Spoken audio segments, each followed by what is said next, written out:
Hello, everybody, and welcome to the very latest CADS podcast. We're here again. We're talking again after a loss. We've got some thoughts, we've got some feelings, and they will be coming evident throughout the course of this show. We're joined this evening by a special guest. We are joined by Iain from Poddenham Podspur. Say hello, Iain. Hello, Iain. That's a good start. It's a strong start. And of course, we're joined by Ash, who's here all the time, but ever so grateful for his involvement. How you doing, Ash? Very good. Gorgeous day in LA, and I'm going to a Hollywood thing this evening. That's kind of cool. I don't know if you guys had ever seen something called The Disaster Artist, which was based on a movie called The Room, which is considered the worst bad movie ever.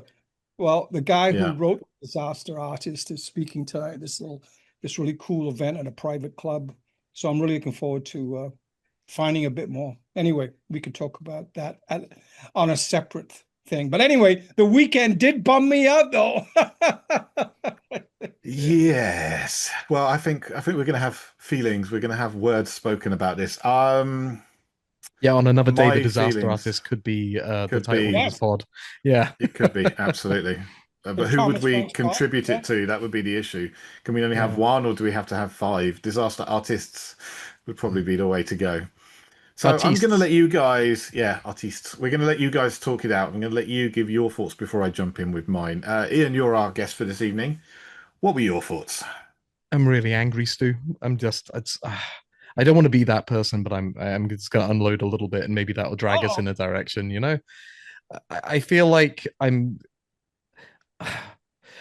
don't want to sound petty, but I'm really bored of long balls. I'm really bored of chucking the ball really long and looking for a corner and hoping that we win a second ball. And I think it's a general trend in football now of moving towards increased physicality. And I think, what is it? The air raid or something. I think the BBC or the Guardian wrote an article about it today.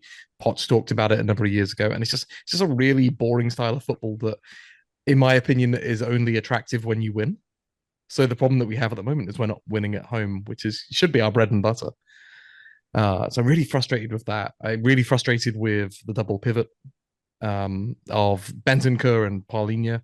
Both, I think, excellent players. I just don't know if they gel so well together. I can't be convinced that our player of the season, Bergvall, can't make his way into this team somewhere. It doesn't compute for me. And I'm just kind of tired of seeing the ball go up top and bounce back, where it came from repeatedly, especially as we get late into games. So I think just to tap into my emotions, I'm a little worried about direction of travel, even though it's a little early to be worried about it. And I just want to see us. I just want to see us win a game. I think having waited 2 weeks for having waited 2 weeks for an international break, and then coming back to this, is probably what's poured a little bit of gasoline onto my fire. Yeah, I agree with much of that. Ash, what's your thoughts?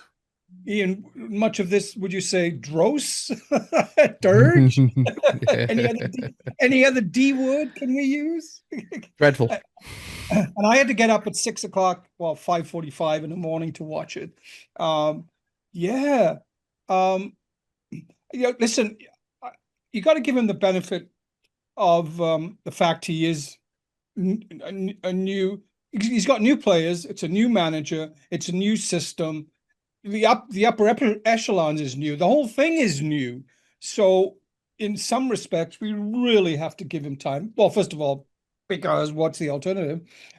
We have to give him some time. But individually, as Iain just said, it was a dirge. And our home games, I feel really sorry for the home fans who come out there, and a few of them are members of CADS who go there and support with all their heart and whatever, and then we get this dirge. Now, I do think our front four has changed markedly. And let me add a little bit. Since last season, we are definitely missing Decky, Solanke, and Matters.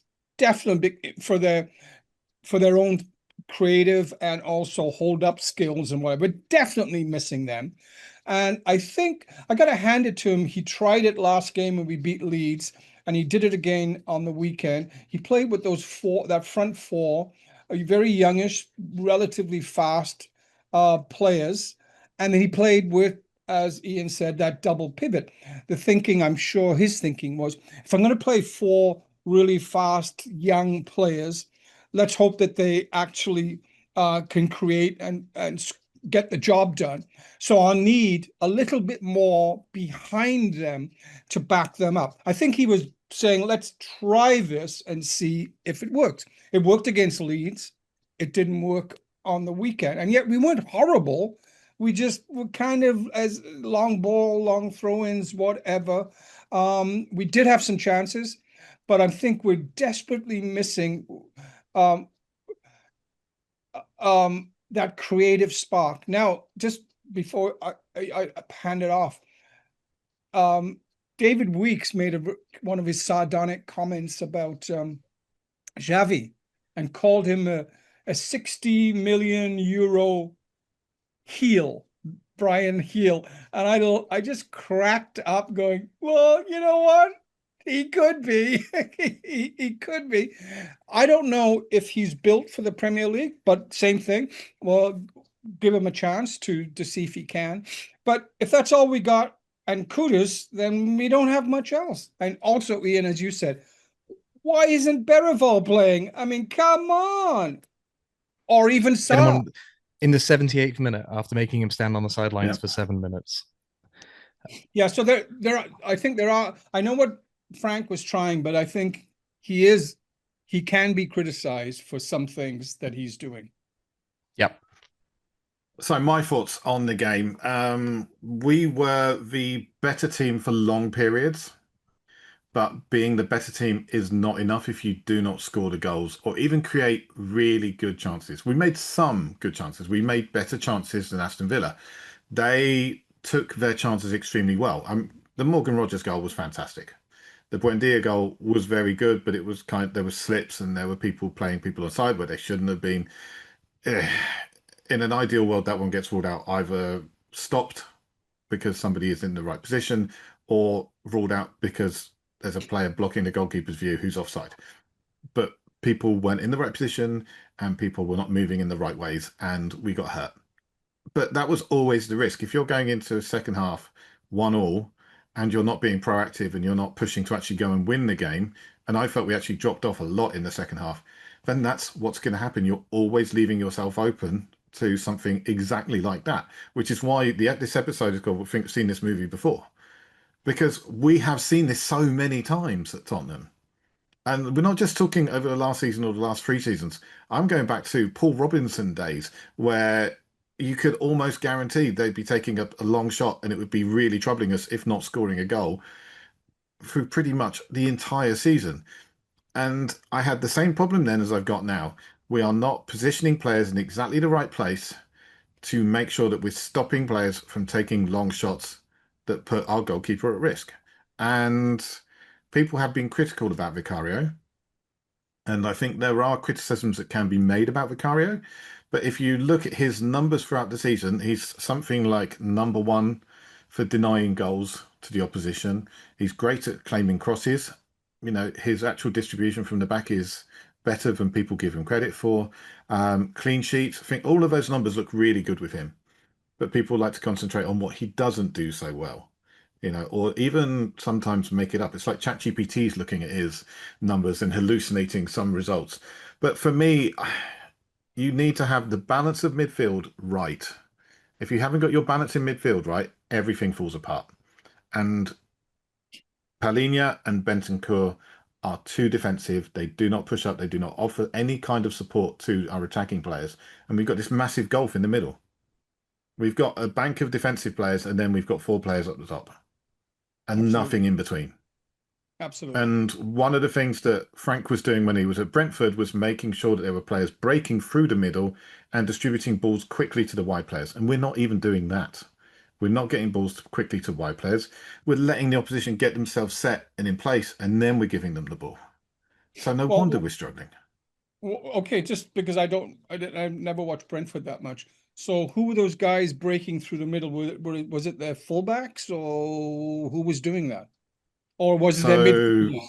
their little Danish guy in the middle, whose name I've currently forgotten. My mind's Damsgaard just gone. or Damsgaard. So Norgard? Damsgaard would be Damsgaard. so Norgard would give the ball to Damsgaard. There we Damsgaard go. would probably break the press by going past someone and immediately ping the ball out wide to someone like Schade or Mbermo or maybe even Visser. Three players who have pace and would then rush the ball forward and knock the ball across the goal for Visser to come in and score goals. And that's not what we're doing. We're passing it That's to not what we're doing. Kudus or Odebear far too early and giving them, 3-4 guys to beat and expecting them to pull off miracles every single time. And also making Xavi look worse because he's not getting the ball in dangerous areas or being able to switch the play effectively, earlier in play or something. I don't know. I've been calling for him to drop back a bit. I know others are saying that's not his game.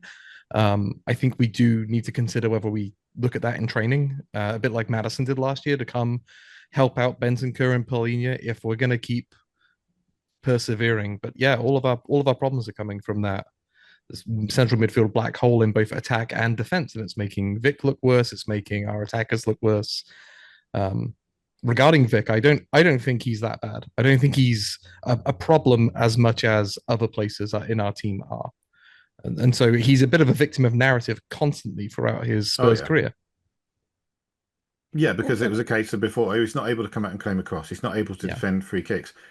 Look, defend free kicks is one thing, but defend free kicks and corners when you're being barged into and held down is very much something completely different. And we just weren't getting the calls from the referees last season, despite the fact that they'd said they were going to be tough on exactly that kind of thing. Some things you can argue about, some things you can back up, some things you just have to take on the chin and move on. Go on, Ash.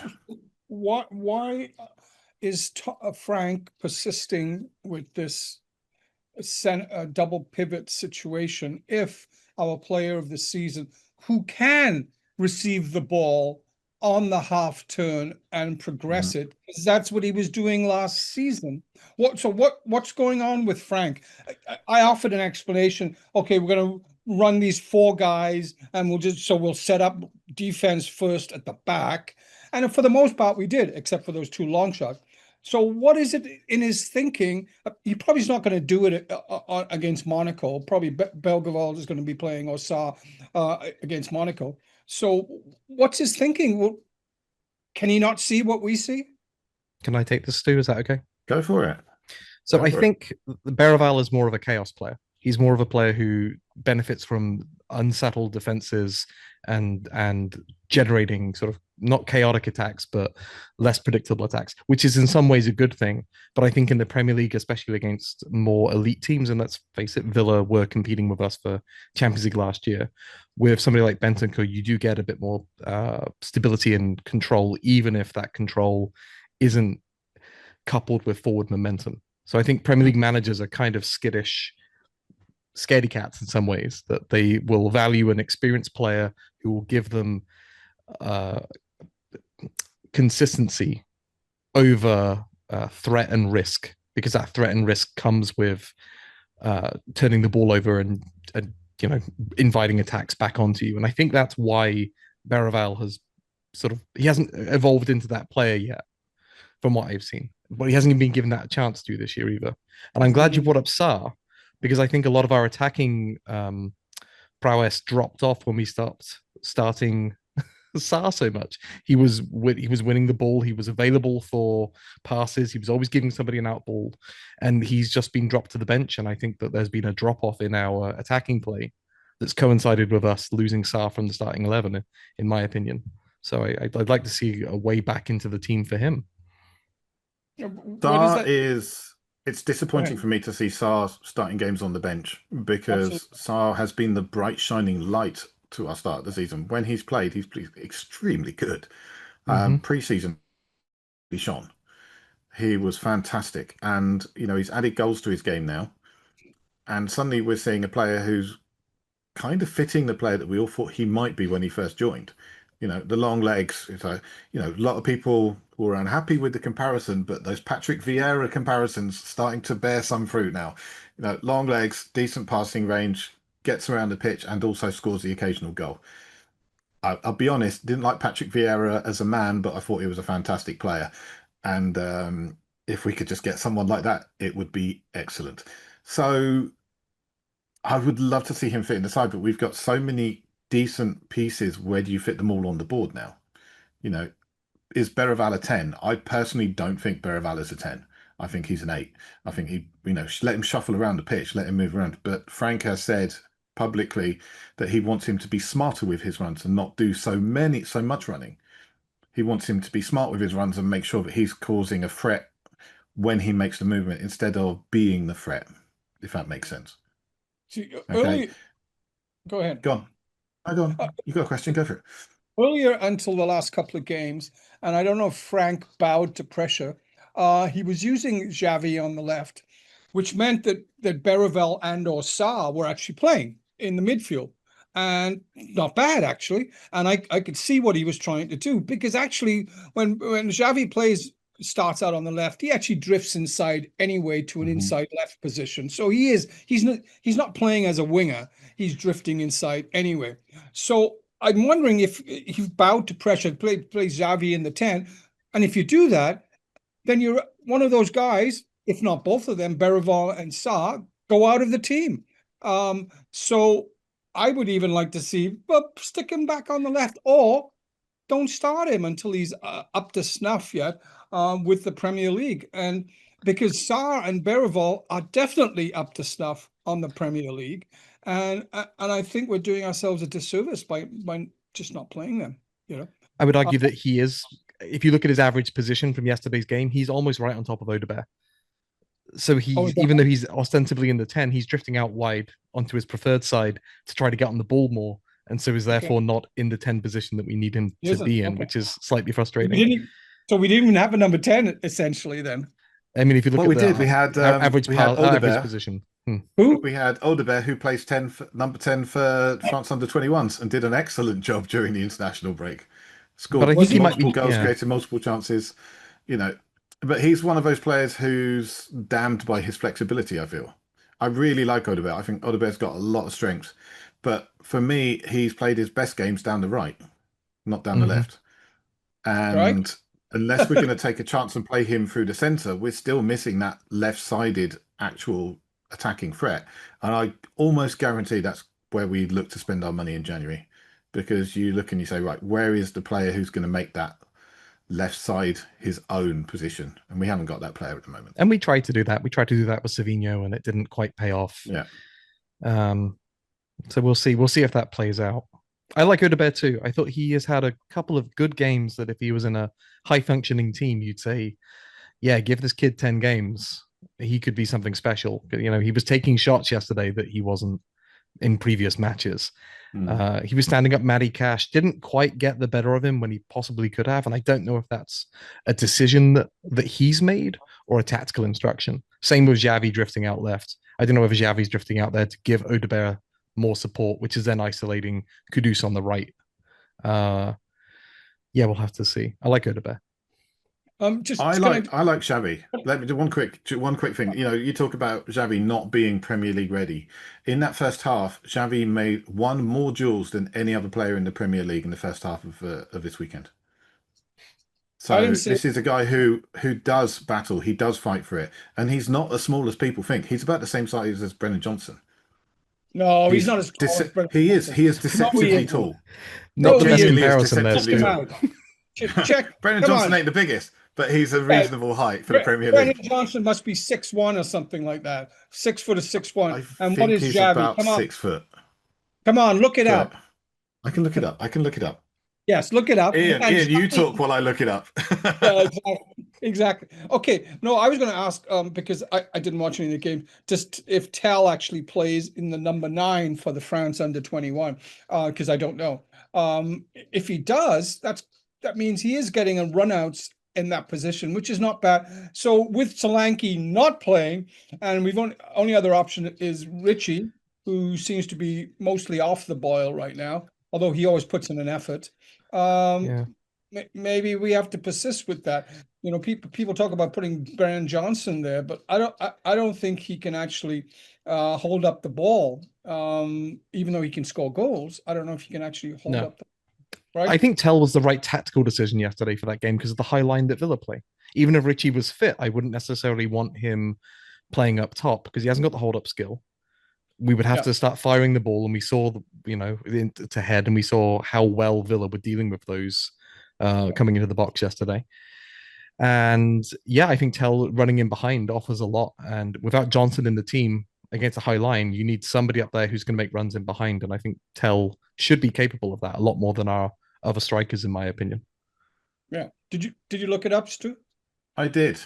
How many centimeters difference in height do you think there are between Xavi Simons and Brennan Johnson? 10 inches.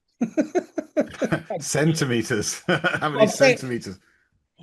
25. No. 7. There are 7 centimeters. Brennan Johnson is 1 meter 86, and Xavi Simons is 179. He's 1 centimeter shorter. 1 centimeter shorter than Garnacho. So yeah. Anyway, Xavi is tiny and slight. That's all I see. I want to see him with his shirt off to see how muscular he is. That's what we need. Well, I'm sure he is. Just like exactly. Modric was like a hard rock underneath that shirt. I was like, holy jeez. But we've been here before. Like you can point to Brian Hill, but he had the boy of a Victorian orphan. The body of a Victorian orphan for much of his Spurs career. But then you can go back to somebody like Luka Modric, who was he was slight, but he is one of the best players in the world and adjusted to the Premier League. So I think Xavi will get there. I think he's got enough about him. He's just, his rhythm is off. He's trying stuff and he doesn't know where people are. And I don't think there's a space for him. I just don't think I don't think we're using Xavi as best as we could. And I think you can say that about several of our players. Okay, so where would if he's not number 10, where do you see him play? Oh, I'd keep him in the 10, but I'd actually keep him in the 10 rather than having drifting him out there wide. All right. And I try to get the ball to him either slightly earlier or get somebody in the team who can get the ball to him. Yeah. Bergvall in there to get the ball Sarr, Hey, by the way, do you guys remember Bentancur used to be a progressive midfielder before his injury? What happened? 2 fairly serious knee injuries, I suspect. No, that's what or it's tactics. Or it's tactics, yeah. And he's been asked to shuttle it side to side and then up the wings. Yeah. Really? That's interesting. If you look at our team, and say, when have we had... chill just for a second. If you look at our team, you look and say, when have we had the best balance in a game? What is the composition? Right? It's when we've had Xavi, it's when we've had Odegaard, and when we've had Udogie in the team. Mm-hmm. Spence comes inside. Odegaard tends to come inside. Xavi tends to come inside. We've got no one pushing up and actually spreading and creating width down the left. So we're becoming very easy to pick up on what we're doing. It's difficult. The problem is, how do you make that happen with Spence in the side? Because Spence is a really good player. Yeah. Spence is so good that you kind of need to try and find a way to fit him in. But you don't drop Pedro Porro for him, because Pedro Porro is probably our player of the season so far. I don't know about that. Or Kudus. Or Kudus, yeah. Or Polina, actually. I heard somebody say some really good stats about Vicario earlier, Stu. Yeah, well, that person must have been a genius. Yeah, I mean, can Spence be taught? Can he be encouraged to be? Listen, most of these guys who are like one-footed, they're actually two-footed. They just were like Gareth Bale could shoot very, very well and pass very well with his right foot. He just chose not to do it, because when he did it, he was going, "Hey, Gareth, that's pretty good. Why don't you do it more?" So same thing with Spence. Is it possible that he just needs to be encouraged to, hey, take it on your left when you are playing left back, when your dog is unavailable. Try going down on your left and, crossing it over with that. He probably can do it. Encourage him to do it, Yeah, maybe. I think we've seen him use his left foot a fair bit, but players naturally tend to shift to their more dominant foot. Even, the best right-footed players who are excellent on the left, they still shift over to the right, and the same for the other thing. This also doesn't take into account what the other team wants our team to do. So if they're blocking off space for Spence to go out onto his left, and they're going to funnel him inside, it's just if he's not left-sided dominant, it's going to be even harder for him to go around. So, Well, you bring up an interesting topic. Let's talk about this. In some of the games this season, I actually think the rival manager has out-tactic Thomas Frank. Because what you're just saying there, Iain, is that I don't like him as a person, but that guy, Emery, because he was with the other team, the guy's had a lot of success, and then winning all those Europa League cups and whatever. He obviously knows tactics. And I believe in some of the games this season, the other team had better tactics than us. The other manager sussed us out and had better tactics. What do you think? They're also a lot more settled because it's a manager that's been in place for 2-3 years. Well, not just him, other teams as well. Yeah, You know, no, I agree. But again, you're talking about Bournemouth. What, Iraola's in his third Yeah. season now, Yeah, Emery's yeah. third season. You know, you look and say, right, these are teams who have had their manager in place. They know how they want to play. They know what the requirements are of them. Instead of having a manager who's effectively only just come in, and we're game week 8. We are game week 8. You know, he's literally only really just come in and starting to get his fingerprints on the side. Yeah, I agree. How yeah, and long are we going to give him hot before and we complain? complaining. Yeah, I came Oh, in yeah. hot and complaining, but this is a yes but answer, isn't it? Yeah, Yes, he has been absolutely out is. tactics, but how much time has he had to fully develop some ideas? Now, I would expect to start seeing them come through some alternative patterns of play that isn't just playing it long, something that does use the middle of the park sometimes in the next month, especially against big teams, because you can't play this way against Villa and win. How are you going to do it against Chelsea? How are you going to do it against Arsenal? You know, with better players. We or have even a not very nice run coming up. yeah. Newcastle twice, PSG.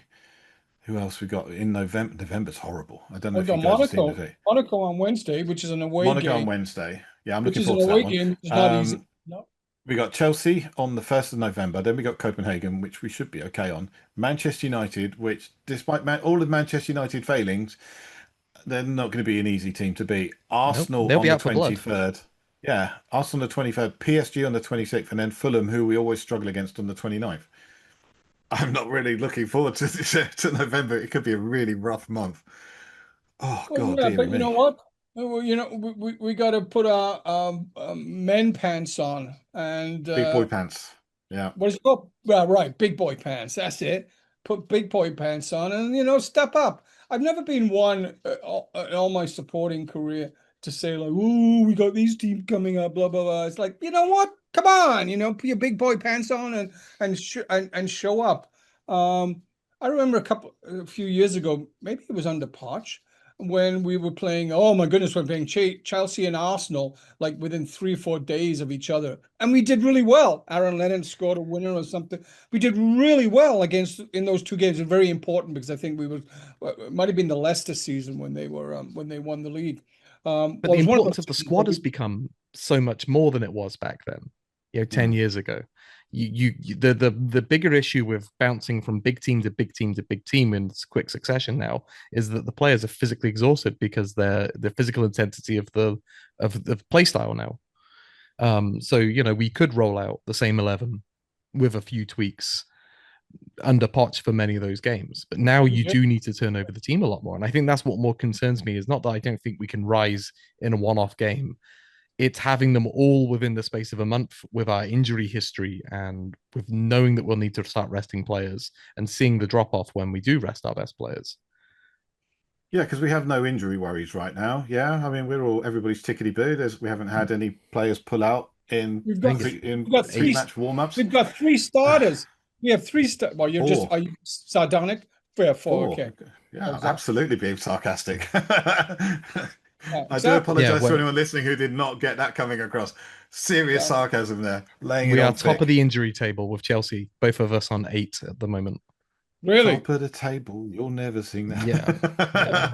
Good for us. Good for us. Yeah. Absolutely. One of our CADS, John, was saying on the weekend. I said, "Oh, he's jinxed it right away." He was saying, "Hey, let's hope we get a win because we'll move into second." I'm going, Oh, "Oh, never say that. you Never. never say that." Sure enough, There we go.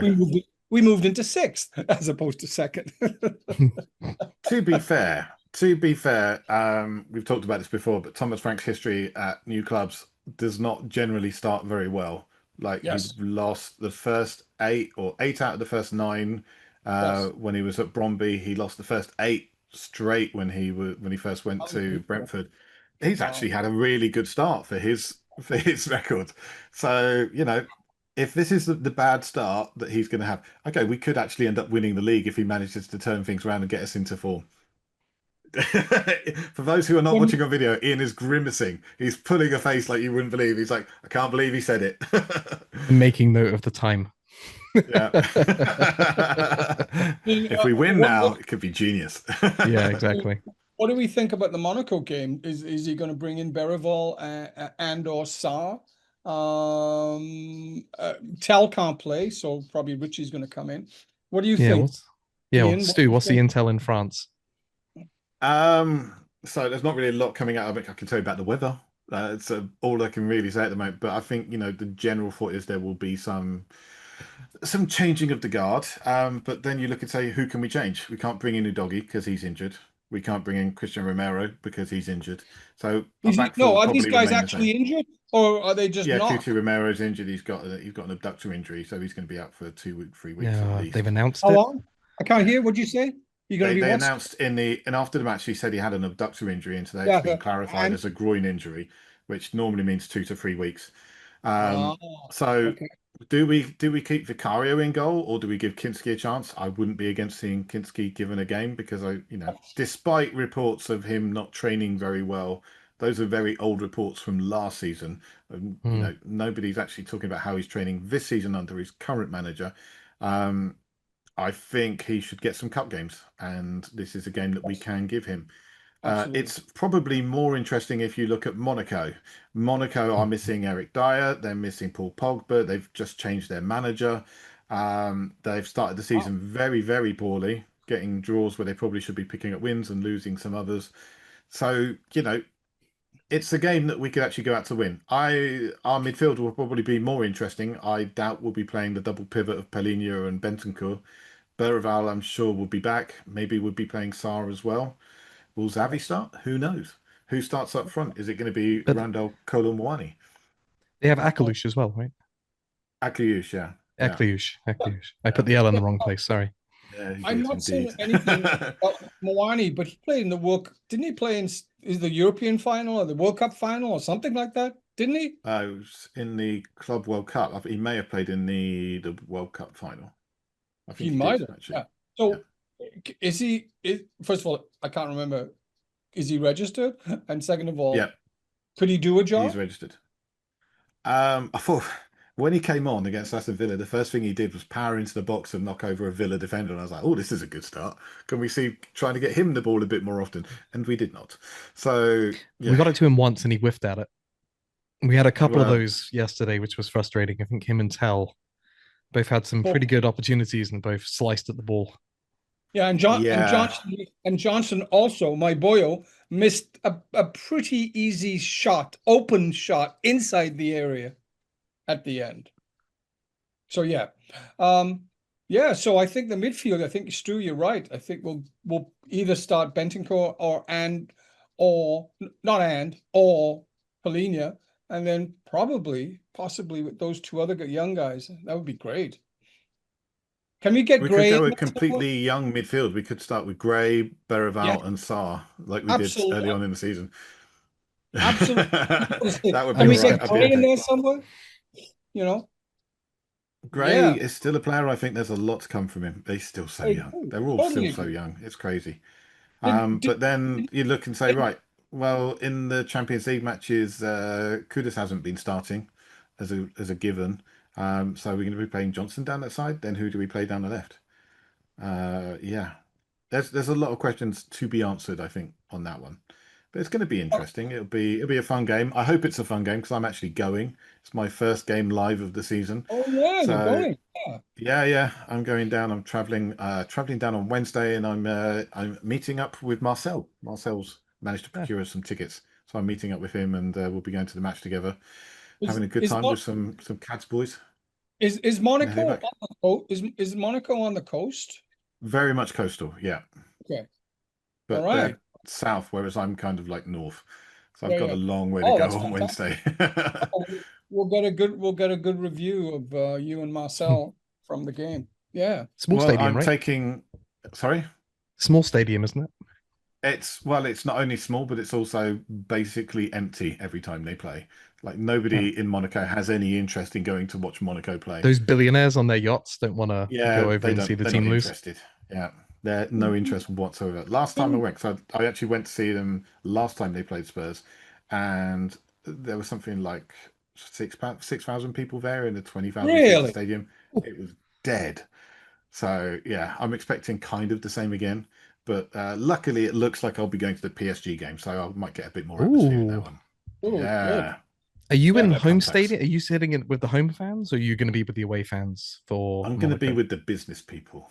Ah, so you're going to Yeah, get some corporate seats. investment for Spurs for the Lewises. You're going to Yeah, help you're them on. right. Yeah. I'll be keeping my head down. But yeah, the corporate seats should be fun. Um, That's fun. didn't one of our really good players, one of our midfield, was it either Huddle, one went to Marseille, or Waddle? Didn't one of them go to Monaco? Waddle went to Marseille, Hoddle went to Monaco, Yeah. Right. and Did they have more fans? Did they have more Wenger. fans back then? played under Wenger. Yeah, before Yeah. Wenger went to Nagoya Grand Passé. Oh, They didn't have more fans then. No, Marseille, I think, have kept the same number of fans. They're pretty intense over there or down there to watch. But yeah. okay. Going Yeah. back to our current predicament, if everybody could choose a midfield mix, who would it be? Who's going to be your starters for a big match? Iain, I'm going to give you a minute and go straight to Ash. What's your? I need more processing time. Oh, say Wednesday, I think you suggested it, Stu. I would start, quite frankly, Gray, Bergvall, and Sarr. We're going to have Van de Ven and Danso behind, and I'm sure it'll be Paro and Spence at fullback, and then whomever. Yeah, so why not? I would love to see that. Really, give these kids. These are talented, young, energetic, possibly superstar kids. Come on, this is what I've been saying for a while now. Play the kids. If this is a change season, which it was every season, then use the resources that we have. So that would be for Wednesday.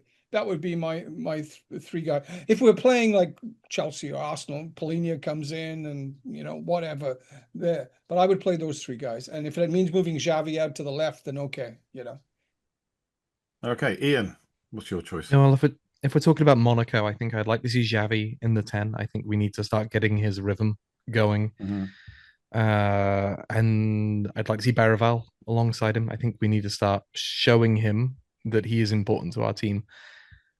Oh, and then in the 6, probably Paulinho. I think I would want to see play on Wednesday against a big team. I think it's Paulinho, Bergvall and Xavi again. Yeah, it's the same thing at the moment, but that's purely for me to get the rhythm of that team together and some confidence. I'm the same. Xavi right needs now. a goal. I was not particularly happy with the signing of Paulinho. Anybody that watched the Yaps episode, when it was announced, I was like, oh god, not this guy. But he's come in, he's done a really good job. I still think he's limited. I still think he's not the player who's going to be making those defense splitting passes. But I think he's extremely good at sniffing out trouble and just blocking it as much as he can.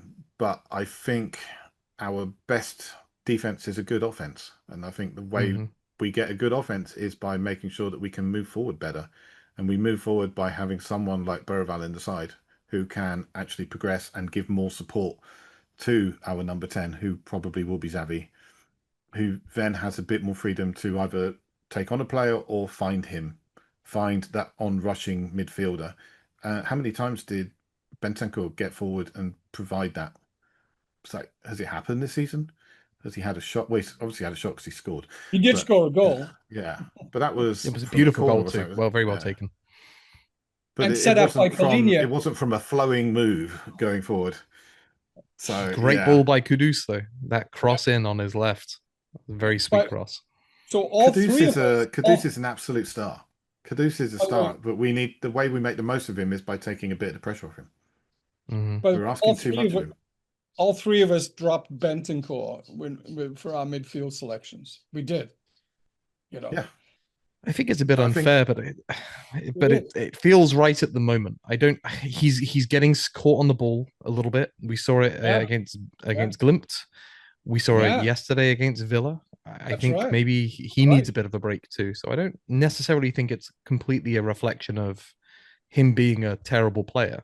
It's just maybe we're asking him to do the wrong stuff right now. He's not press resistant. Of course, he's not a terrible player. He's an extremely good player. You know, he would be in 70% of these Premier League teams. You know, it's just, is he good enough for that very top? I mean, we asked the question end of last season, if we're going to move forward, if we're going to be a regular Champions League side, or even better, a side going for the title, which of these players are good enough? And there wasn't a huge number of them, and they're mostly defenders. So, you know, work has needed to be done, and I still think work needs to be done. Although I think Solanke's a good player, I don't see Solanke as the kind of guy who's going to be able to lead the line and score the kind of goals that we want.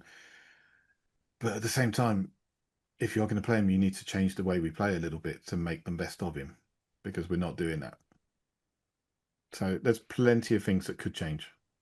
I do think that Solanke coming back in will be a little bit transformational for that front line. His hold-up play is better. His ability to bring others into play is much better than at least Tell and Richarlison. I can't speak to Kolo Muani's ability in that regard. It's just whether or not he's a ferocious enough goal scorer, which he has been at Bournemouth, but he hasn't been for us. Because our whole thing with him, Iain, last year was that, well, he's contributing muchly, but he's not scoring. And our thing was he's not getting the ball. And once again, it was almost like Tell yesterday, or even Richie, they're not getting the ball because we don't have those creative players who are contributing yet. Maybe Xavi will do that, but yeah. Stu, I think you have a good point there. Will he end up being like another Soldado, or could he end up being a big contributor to us? You know, I think he's already better than Soldado did. You know, no offense to Bobby Soldier, but he never really fit for us. And you know, I think when he was with us, he lost a child. His wife had a miscarriage or something. And that kind of stuff will knock you. I mean, I've been through it. It definitely does knock you. And you can't really be too upset with the guy when he has to live with that. It's not easy. Hey, I'd take a Pavlyuchenko, as drunk as he might have been, because he scored goals. During Poch's prime Poch, he scored goals, didn't he? He did all right. His scoring record actually wasn't that bad if you look back on it. It wasn't huge. I know, that's what I mean. Scored goals. Yeah. Scored some important goals in the Champions League against young boys to get us into the group stages from the knockout qualifiers. So he's at least got really need it, because we were not looking great against young boys at the time. So we needed him to step up. We've had some good strikers. It just would be nice to have one right now. You know, if we could find a Berbatov in this team, would be transformational. You know, Jermaine Defoe. You know, not that far. That's Tell for me. Tell is our Defoe, if that's the. Okay.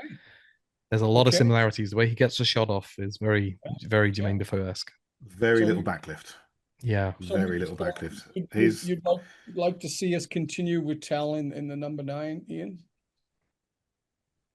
No. I think it's horses for courses. Like I said, I think against Villa it made sense. Against a team where we think we're going to have a bit of aerial dominance, Richie makes sense. I can't speak to Kolo Muani when he would come in. I think Tell has been okay. I don't think he's been quite as bad as people have made out. He's been a bit of a scapegoat, especially for that PSG penalty miss. And there's a lot of horrible fucking racists out there too, who I think want to jump on somebody just because he's a young black man in a public place. And so I can't help but feel that not the people who are complaining about Tell on the ball now, but it's amplified and supported by people who are a bit rotten between the ears. Yeah, I've got a lot of sympathy with that point of view, frankly. I mean, but it's not just fans, it's commentators being unable to tell two players apart who look very different. Okay, they're both black, they've both got dreads, so they must be the same guy, right? Udogie and Tell. They look completely different. You know, their body shapes are very, very different. They don't look similar in any way. Different numbers on their shorts and shirts. Playing in very different positions. Not as if they're anywhere near each other, right next to each other on the pitch, and could be interchangeable. So when you call it Tell when Udogie's the guy on the ball, you're like, what are you doing? And that's a professional commentator. And he had a great game against Leeds. Yeah, could have had two if that ball off the bar had gone in. Yeah, that's right. Yeah, I think he's a really good player. I think he's been unfortunate. He's whiffed a few, and people are remembering the whiffs. And if he'd just got a better connection on some of those, then we'd be talking about a breakout season for him, because he'd be on 4 goals or something like that by now. He's a really good player. There's so much to come from him, but he's also really young. He's 20. Yeah. It looks like he's our Premier League striker, right? It looks like Richie is going to be our Champions League striker. And then because Tell isn't in that squad, he's favouring him in the Premier League games. Right. So he'll get minutes, and he's got time to show us that he's got a lot more to his game. Or at least he can capitalise on what he's shown us he could have. That was very wishy-washy, but I think there's something there, and I think he's getting it. He's growing into the role. Okay, so last question of the night before we go, everybody. You have 2 options. Okay. Option number 1 is you followed the Arsenal School of Management, which with Vinay Venkatesham in charge, could well happen is you give this guy as long as he needs to get through to the way he wants the players to play and get the results that he kind of needs, hopefully without the bottling at the end of the season. Or you go down the Nottingham Forest route and you sack a manager after 8 games. What are you going to do? Iain, your choice. Arsenal or I think Nottingham you give him a season or 2. Yeah. Ash? Yeah, there's no question. The other stuff is just absolutely ludicrous. And any manager going there is on a hiding to nothing. And Ange was wrong to actually go there. Silly guy. His payment, his leaving payment must have been fantastic. So he's settled. Hey, he's been fired twice in 5 months by a Premier League team. And picked up something like 18 million in severance packages. Exactly. So it's not bad going. He's making more money in severance pay than all 3 of us put together in our lifetimes. And he won a trophy. And he won a trophy. Yeah. Yeah, exactly. Somebody put up today on social media on his flight back to Melbourne, Ange has enough time to watch the entirety, all of the matches that he was Nottingham Forest managed for, and still have time to watch the Mad Max trilogy.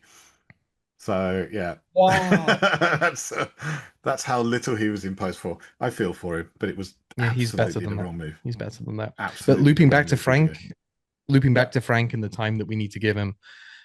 Again, I talked earlier about direction of travel. We have a really impressive away form in the Premier League. There's something off about our home form. I'm not sure whether it's a crowd dynamic. I'm apprehensive to criticize match-going fans, but Spurs fans we do need to be entertained. We're not ones to be the 12th man of our own volition when the chips are down, except in maybe like a derby game, in Chelsea or Liverpool or against one of the big 6. I don't know if it's that. I don't know if it's a bit of fear that the players have playing at home, because I think throughout this calendar year we've won less than half a dozen games at home in the Premier League. 3 Yeah. games in the There last you go.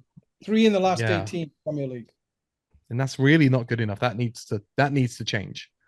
Frank isn't going to survive too long, because those home fans aren't going to give him. They're going to get on his back sooner or later. Yeah, absolutely. And they'll stop spending money. And that's what Yeah. Lewis's and the But ENIC the need reality us to keep is, doing. even if certain fans stop going, those tickets will still be sold because there will be people willing to pick them up. Absolutely. But regardless, if you've got to win. they You've got to win bring your the- home games. Got You to have win to your win home your home games. games. You know? Yeah, the whole thing's win your home games, draw the away games, and you'll do well. Oh, Yeah. and get a clean sheet or a shutout. It's pretty simple, right? It really is, Yeah. you know. Just got to There was do it. I'm not sure who said it. It might even have been you, Ian, on Blue Sky, who said Thomas Frank says that we need to make the Tottenham Hotspur Stadium a fortress. It's Yeah. like, we absolutely have. Right? We don't push out, we don't go out and attack, and we just wait for the opposition to come at us. Yeah, that sounds like a fortress. Might have been Yeah. you, not sure.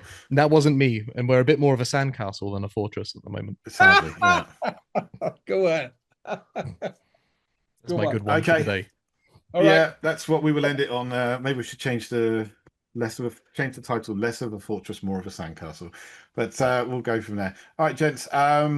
As always, there will not be a show midweek, mainly because I will be traveling back from Monaco. But we will be back next time, which is, let me very quickly check, October fixtures. We'll be back next Monday. We'll be back next Monday, same time, and having a chat about the Monaco game and the Everton game. And we'll see how it goes. But thank you, everyone, for joining us. Thank you, Ian, for giving us a little bit of your time. Thank you, Ash, again, as always, for joining us. I know your time is precious. And until next time, everybody, come on, you Spurs.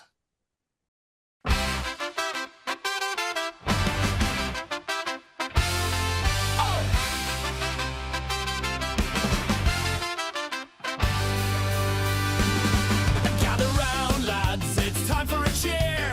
We've got opinions to share, raise your pot, never fear. From the stands to the pub, we're ready to spit. In the world of football, it's the CADS chat shit. Oh, he was in form just last week, but now he's a flop, so unique. Spurs gonna win it, that's what we decree. Never mind facts, it's our fantasy. Our strikers are legends, we'll score a whole bunch. Forget all the stats, we'll just take the punch. With every wild take, we raise up our glass, while pundits just chuckle, ignore them alas. The CADS chat shit.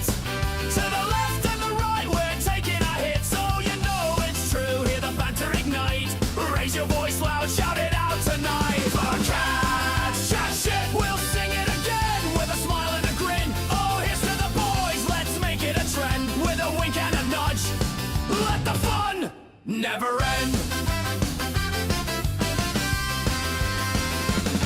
Last week we claimed it'll be 5-0 for sure. Now we're debating if we'll score at the door. Did you see that last miss? What a fiery debate. As we pull up our chairs and we narrow our fates. Hot takes flying high, we're the kings of the pub. While the lads on the pitch just need a good rub. From the top of the table or right back to the ground, you'll hear us all chatting that familiar sound. The CADS chat shit. To the left and the right, we're taking a hit, so you know it's true. Hear the banter ignite, raise your voice loud, shout it out tonight. The CADS chat shit, we'll sing it again with a smile and a grin. Oh, here's to the boys, let's make it a trend. With a wink and a nudge, let the fun never end. We'll argue with a passion like it's due.